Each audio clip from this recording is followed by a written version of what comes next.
नमस्कार, बहुत स्वागत आप सभी का। आप देख रहे हैं कहानी कुर्सी की। मैं हूं सौरभ शर्मा आपके साथ। और बिहार में कुर्सी पलटने के पीछे की सारी कहानी आज हम आपके साथ शेयर करेंगे, बताएंगे आपको कि बिहार में दरअसल हुआ क्या है। बिहार में क्यों अचानक बीजेपी को नीतीश याद आए और नीतीश को भारतीय जनता पार्टी पसंद आने लगी एक बार फिर से। किसकी क्या जरूरत है, क्या फायदा और क्या नुकसान होता हुआ दिख रहा था नीतीश कुमार को कि उनको एक बार फिर नरेंद्र मोदी का साथ लेने की जरूरत पड़ रही है, आज हम आपको बताएंगे। बिहाइंड द सीन्स क्या चल रहा है ये भी आपको बताते रहेंगे लगातार। इस वक्त बैठक पर बैठक जारी है। बिहार का ये सियासी हलचल का लेटेस्ट अपडेट ये है कि नीतीश कुमार बक्सर से पटना वापस लौट गए। उनका एक सरकारी कार्यक्रम था, जिस कार्यक्रम में तेजस्वी यादव को भी जाना था और जिसका प्रचार भी हो चुका था, लेकिन तेजस्वी यादव वहां नहीं गए। पटना में भी एक कार्यक्रम नीतीश कुमार का इससे पहले लगा हुआ था, वहां भी तेजस्वी यादव उनके साथ नहीं दिखे। तो 2 दिन से लगातार तेजस्वी यादव नीतीश कुमार के साथ कहीं नहीं जा रहे हैं। पटना में जीतन राम मांझी जो एनडीए का हिस्सा है, उनसे मिले हैं बीजेपी प्रदेश अध्यक्ष सम्राट चौधरी। आरजेडी के विधायकों की बैठक अब से थोड़ी देर में शुरू होने जा रही है पटना में भी, और लालू यादव अपने खेमे को मजबूत करने में जुटे हुए हैं। ऐसे ही बीजेपी की भी आज शाम 4 बजे विधायक और सांसदों की बैठक होने जा रही है और जेडीयू ने भी अपने सारे विधायकों को पटना बुला रखा है। केसी त्यागी इस पूरे घटनाक्रम पर क्या कह रहे हैं? परसों तक उनका स्टेटमेंट यह था जब वो दिल्ली पहुंचे थे पटना से कि वो इंडिया गठबंधन का हिस्सा है, सरकार पर कोई संकट नहीं है। अब सुनिए केसी त्यागी की बात। इंडिया गठबंधन टूट के कगार पर है। जिस मेहनत से, जिन इरादों से नीतीश कुमार ने इसको संगठित किया था, कांग्रेस पार्टी के गैर जिम्मेदाराना रवैये ने इसको तार तार कर दिया है। पंजाब में अकाली दल और बीजेपी के साथ आने की संभावना बढ़ी है और कांग्रेस और आम आदमी के बीच झगड़े की भी संभावना बढ़ी है। उत्तर प्रदेश में अखिलेश यादव जी दुखी हैं कांग्रेस पार्टी के रवैये से और उन्होंने कांग्रेस पार्टी को सुझाव दिया है कि ज़्यादा जिम्मेदारी के साथ वो पेश आएं। सबसे खराब हालत पश्चिमी बंगाल की है, जहां कांग्रेस के नेता टीएमसी की चुनी हुई सरकार को राष्ट्रपति शासन के हवाले करना चाहते हैं और अब टीएमसी ने राहुल गांधी जी की यात्रा को इजाज़त न देकर के विवाद और बढ़ा दिया है। जो गठबंधन इंडिया का हमने तैयार किया था वो अब तार तार हो चुका है और अपने विघटन की तरफ। देखिए, नेता कभी कुछ बोलेंगे, कभी कुछ बोलेंगे। इसीलिए आपके लिए कहानी कुर्सी की देखना और इंडिया टीवी पर लेटेस्ट खबर और उस खबर के पीछे की कहानी जानना बहुत जरूरी है, ताकि आपको असलियत में हो क्या रहा है वो पता चलता रहे। हम लगातार 2 दिन से आपको बता रहे हैं कि पटना में नीतीश कुमार जा रहे हैं टाटा बाय बाय करके इंडिया गठबंधन को, और वो एनडीए के साथ मिलकर दोबारा सरकार बनाएंगे। पहले इस्तीफा फिर शपथ दोबारा होगी नीतीश कुमार की। जैसा मैंने आपको कहा, नेता कभी कुछ कहते हैं, कभी कुछ कहते हैं। अब यही केसी त्यागी परसों जब दिल्ली पहुंचे थे पटना से, इनकी फ्लाइट में सम्राट चौधरी थे बीजेपी के प्रदेश अध्यक्ष, सेम फ्लाइट में दिल्ली आए थे और बाहर निकलकर मीडिया से कहा था, क्या सवाल पूछ रहे हैं आप लोग, हम इंडिया गठबंधन में हैं, गठबंधन पर कोई संकट नहीं है, सरकार पर कोई संशय नहीं है, मुख्यमंत्री बने रहेंगे नीतीश कुमार, हम कहीं नहीं जा रहे हैं। और अब आपने सुन लिया, उन्होंने बिल्कुल स्पष्ट कहा। हां, इतना हम कंफर्म कर सकते हैं कि आज जो केसी त्यागी ने कहा है यह सच है। कहानी कुर्सी के हमारा मेहमान राहुल महाजन जी हमारे साथ हैं, समीर जौगांवकर साहब स्टूडियो में मौजूद हैं। बहुत स्वागत है राहुल जी, समीर जी आपका। और हमारे राजनीतिक संपादक देवेंद्र पराशर भी हमारे साथ मौजूद। देवेंद्र, आपका भी स्वागत है। बस एक दिक्कत यह है कि देवेंद्र जी, जितने नेता टीवी पर बात करते हुए आपको दिखते हैं, उन सबसे क्योंकि उनकी खुद भी बाकी ऑफ रिकॉर्ड बात होती है, तो भाई हमारी मर्यादा, हम ऑफ रिकॉर्ड बात तो नहीं सार्वजनिक करेंगे, लेकिन फिर भी वो आपको बता सकते हैं कि इस वक्त वहां क्या चल रहा है और नेता कितना सच बोल रहे हैं और कितना झूठ बोल रहे हैं। अभी जो केसी त्यागी ने कहा कि इंडिया गठबंधन टूट की कगार पर है, इसके जिम्मेदार राहुल गांधी हैं, कांग्रेस पार्टी ने इंडिया गठबंधन को तार तार कर दिया, क्या ये सच नहीं है? अब बिल्कुल सर, अब ये जो कह रहे हैं, ये जेडीयू की जो सोच है, जेडीयू की जो राजनीति है मौजूदा समय में, ये उसका परिचायक है। 2 दिन पहले जो वो कह रहे थे, वो सिर्फ एक प्रिकॉशन के तहत कह रहे थे। उन्हें बखूबी मालूम था कि आगे क्या होने जा रहा है। पटना वो गए थे तो इसी मकसद से गए थे, सलाह मशविरा में वो शामिल रहे हैं और एक एक चीज़ उन्हें पता थी कि अभी जो बातचीत का जो डेवलपमेंट का स्तर है वो किस लेवल पे है, कहाँ कहाँ किन लोगों के बीच बातचीत हो रही है। लेकिन समझा जा सकता है कि ये इतना सेंसिटिव चीज़ होता है कि आपको कब कौन से पत्ते खेलने हैं उसका ध्यान रखना होता है, खासतौर पे बयानों के मामले में, क्योंकि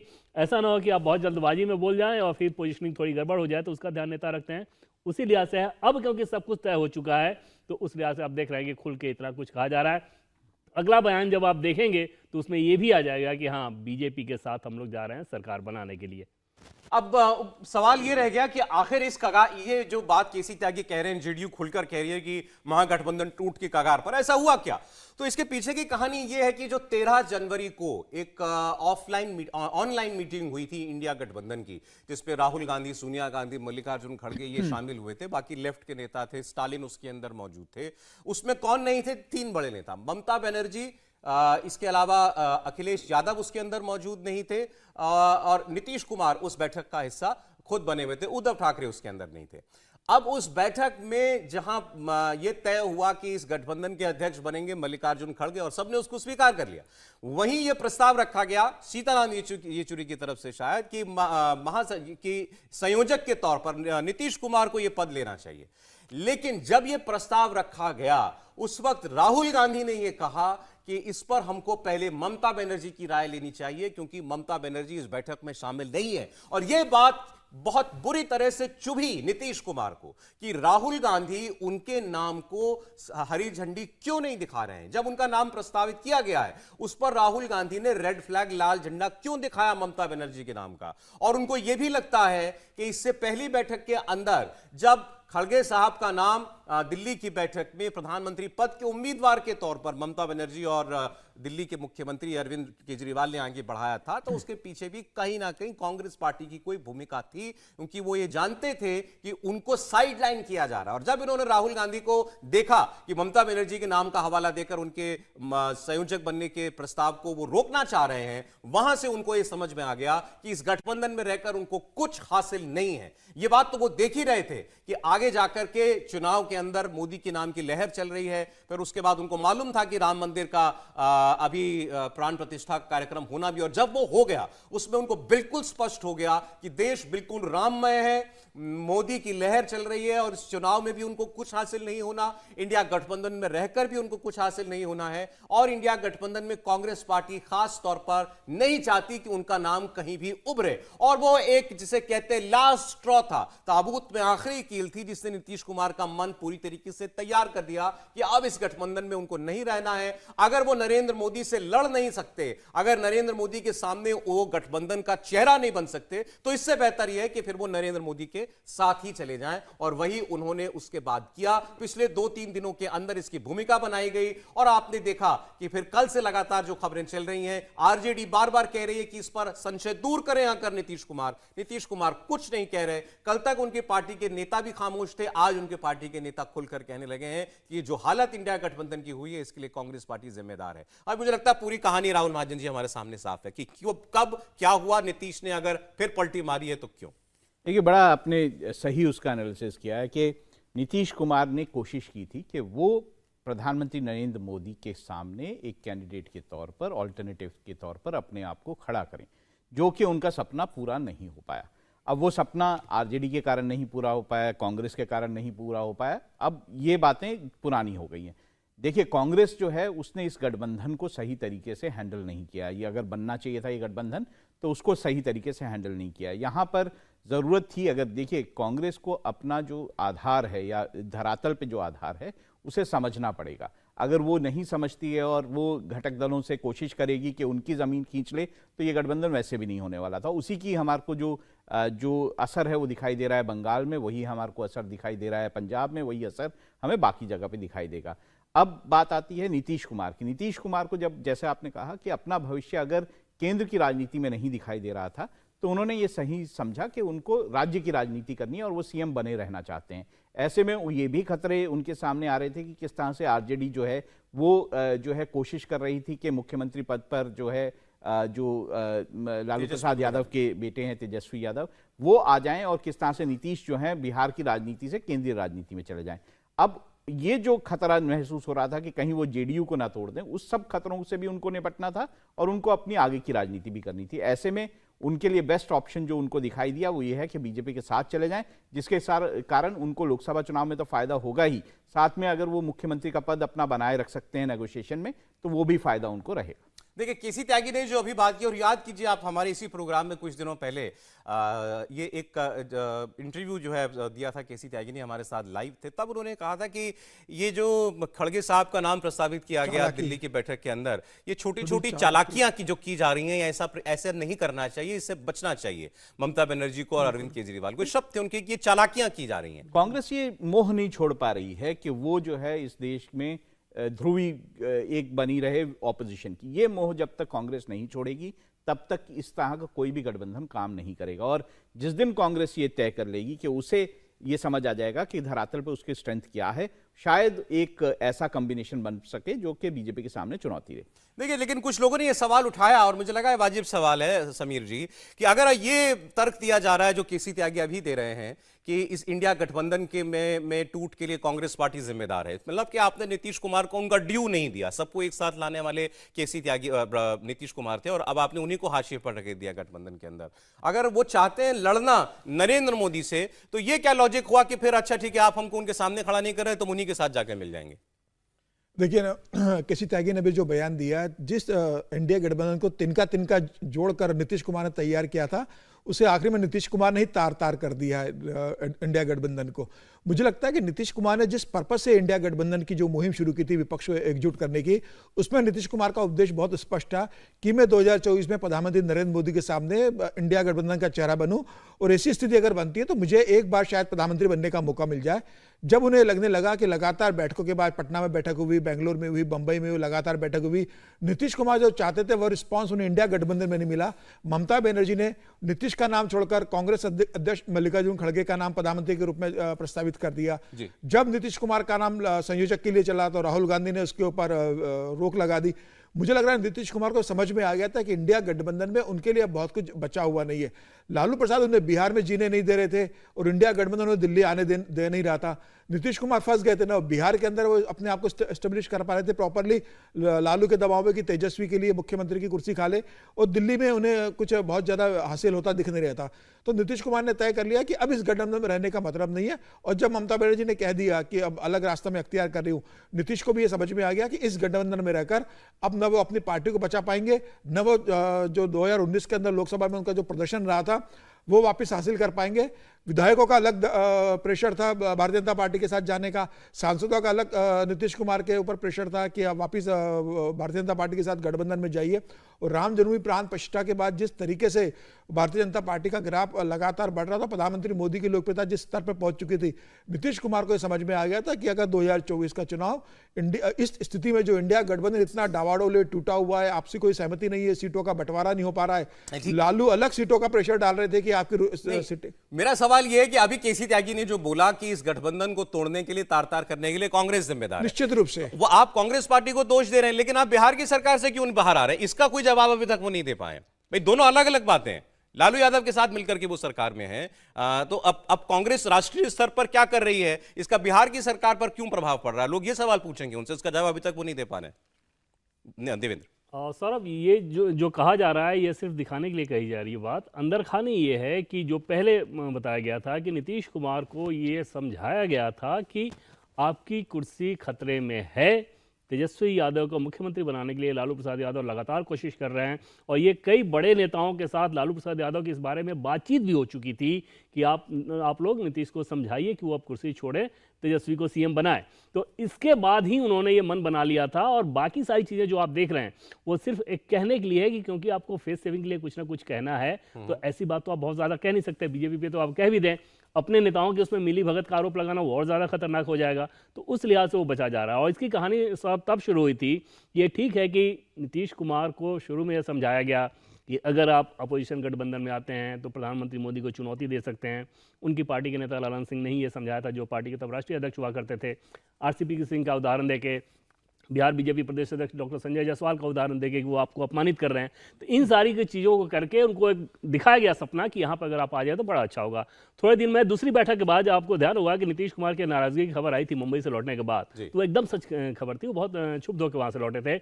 उसके बाद उन्होंने मन बना लिया था। और सौरभ, मैं आपको बताऊँ कि तकरीबन सवा महीने पहले एक टॉप लेवल के ब्यूरोक्रेट के मार्फत ये बातचीत हो चुकी थी, और जो ऐसी बातचीत थी कि दोनों ही पक्षों के दूसरे और नेताओं को मालूम नहीं था।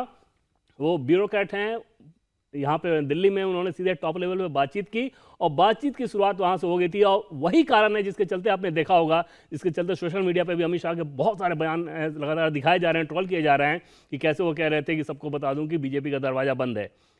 बीजेपी में भी किसी और को नहीं पता था, जेडीयू में तो सवाल ही नहीं होता था किसी और के पता होने के। 3 लोग जानते थे, नीतीश कुमार, वो ब्यूरोक्रेट, और दिल्ली में एक बड़े नेता, और वहां से बातचीत शुरू हुई और उसके बाद अंजाम तक ये पहुंची। सवा महीने पहले हुआ। सवा महीने पहले हो गया था। और सवा महीने पहले सर मैं आपको बताऊं और ये कि तारीख भी इनिशिएट करने वाला कौन था? टॉप ब्यूरोक्रेट में, वही कहा, जेडीयू की तरफ से। जेडीयू की तरफ। ये प्रस्ताव जेडीयू की तरफ से आया था, उस ब्यूरोक्रेट के मार्फत नीतीश कुमार ने ये बात कही थी, और उस समय ये तारीख बताई गई थी कि 27 या 28 तारीख तक ये सब कुछ हो जाएगा। तो ऐसा नहीं है कि बहुत क्षणिक वे में करके ये फैसला लिया गया है। तारीख भी तभी 1 महीना उस समय सवा महीने पहले, मुझे वो तारीख भी याद आ रहा है, तकरीबन सवा महीने पहले उन्होंने कहा था कि 27 या 28 तारीख को ये साथ आ जाएंगे, और होता हुआ वही नजर आ रहा है। अच्छा देखें, अब एक और जो बात कही जा रही है, एक बड़े अखबार में आज अंग्रेजी के ये खबर छपी हुई है कि बीजेपी ने अपना एक इंटरनल सर्वे करवाया बिहार को लेकर के, लोकसभा चुनाव को लेकर के सर्वे पार्टी लगातार करा ही रही होगी सब पूरे देश के अंदर अलग अलग जगहों पर। बिहार के सर्वे में उसको ये तस्वीर पता चली, और ये सर्वे जो है राम मंदिर के प्राण प्रतिष्ठा कार्यक्रम से पहले कराया गया था, तो इस पर उसमें जो भी प्रभाव या माहौल बना वो उसके अंदर नहीं रिफ्लेक्ट कर रहा होगा। सर्वे ने बताया कि अधिकतम भारतीय जनता पार्टी अगर चुनाव में जाती है तो वो 25 सीटें जीत सकती है। 25 कंपेयर कीजिए 19 से, जब उसको एनडीए को 40 में से 39 सीटें हासिल थी, 39। अब ये सर्वे ने बताया कि आप अधिकतम 25 जीत सकते हैं, और अगर राम मंदिर का उसके अंदर कुछ जोड़ भी दिया जाए इफेक्ट, तो आप 7-8 सीटें और जीत जाएंगे। इसका मतलब ये हुआ कि 32-33 सीटों तक भारतीय जनता पार्टी जा सकती थी सहयोगियों के साथ।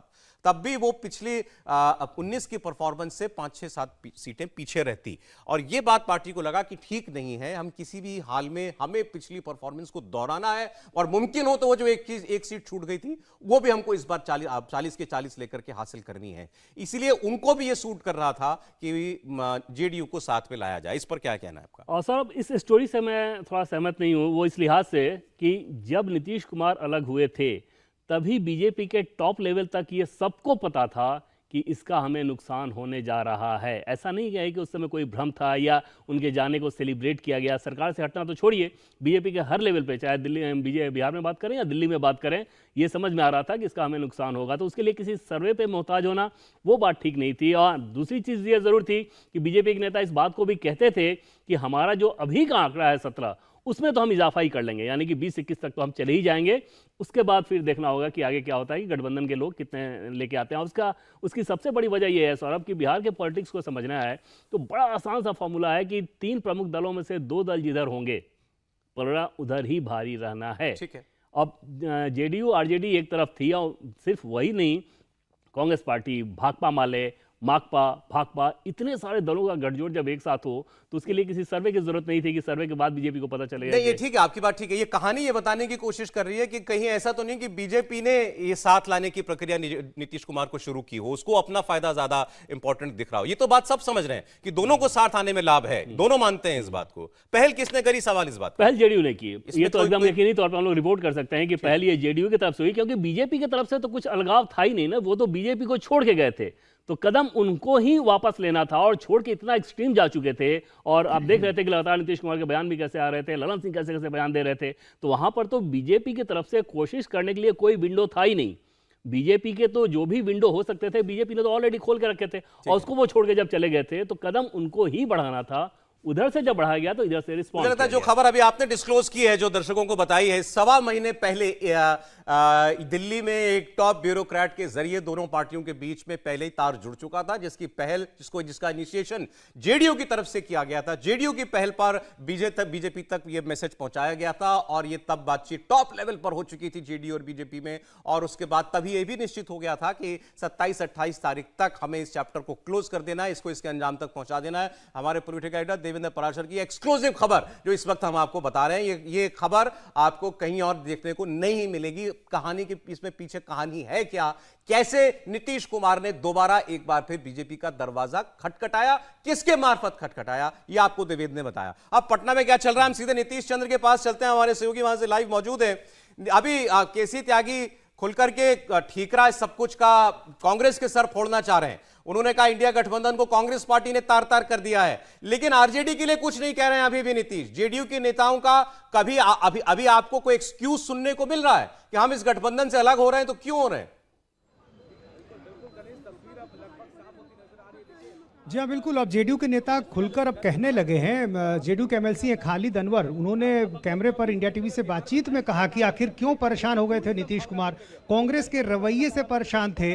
और उन्होंने तो ये भी कहा कि आखिर ममता बनर्जी ने जो खड़गे का नाम प्रस्तावित किया, उन लोगों को ये जानकारी मिली है और उनका तो ये दावा था कि ममता के सूत्रों से ही उनको ये पता चला कि ये सुझाव लालू यादव ने दिया था। तो आप समझ सकते हैं कि इस जानकारी के बाद जाहिर है तकलीफ तो हुई होगी।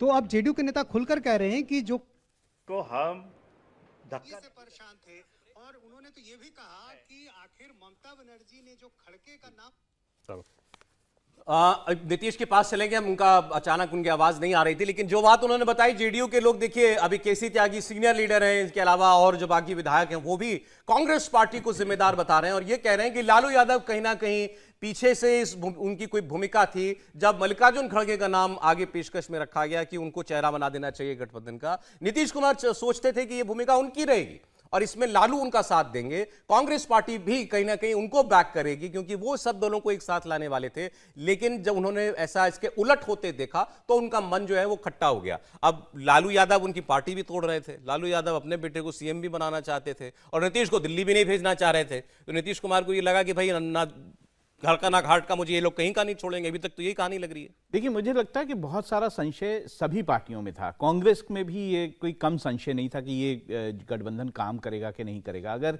ये संशय उनमें नहीं होता तो कांग्रेस जो है एक राहुल गांधी की यात्रा इस तरह से नहीं शुरू करती कि जो बिहार भी जाएगी, बिहार में जाके कोई कांग्रेस जो है वो जेडीयू के लिए, आरजेडी के लिए वोट थोड़ा मांगती, वो अपने लिए वोट मांगती।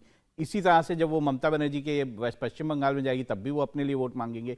तो संशय कहीं ना कहीं उन्होंने भी एक जो है जो सेकंड प्लान होता है वो बना के रखा था कि इस यात्रा के जरिए हम जो है अपने पार्टी के लिए वोट मांगेंगे। दूसरी तरफ जो आप बात कर रहे हैं कि देखिए इस चीज़ से बहुत सारे ध्येय जो हैं वो सधे हैं। बीजेपी का ध्येय ये है कि उसने जो ये गठबंधन था, विपक्षी गठबंधन, उसको पूरी तरह से ध्वस्त कर दिया, उसमें दरारें डाल दी हैं।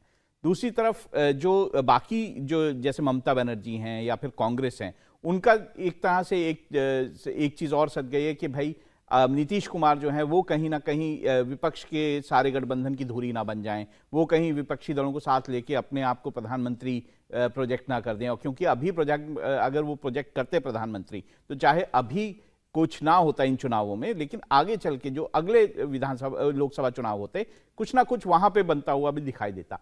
तो मुझे लगता है कि कई सारे ध्येय, अब नीतीश कुमार के लिए फायदा ये है कि नीतीश कुमार जो है केंद्रीय राजनीति में नहीं आ पाए तो वो जो राज्य राजनीति है, राज्य की राजनीति है, उसमें अपने आप को इस्टेब्लिश करने में कामयाब होंगे। नहीं, लेकिन देखिए अभी भी नीतीश कुमार जनता के सामने जब आते हैं तो क्या सफाई पेश करते हैं कि आखिर इस बार वो ये एक का साथ छोड़कर दूसरे का साथ क्यों थाम रहे हैं। आप देखिए 2020 में चुनाव हुआ, उससे पहले एक बार पहले 15 के चुनाव के बाद वो आरजेडी को छोड़कर बीजेपी में जा चुके थे।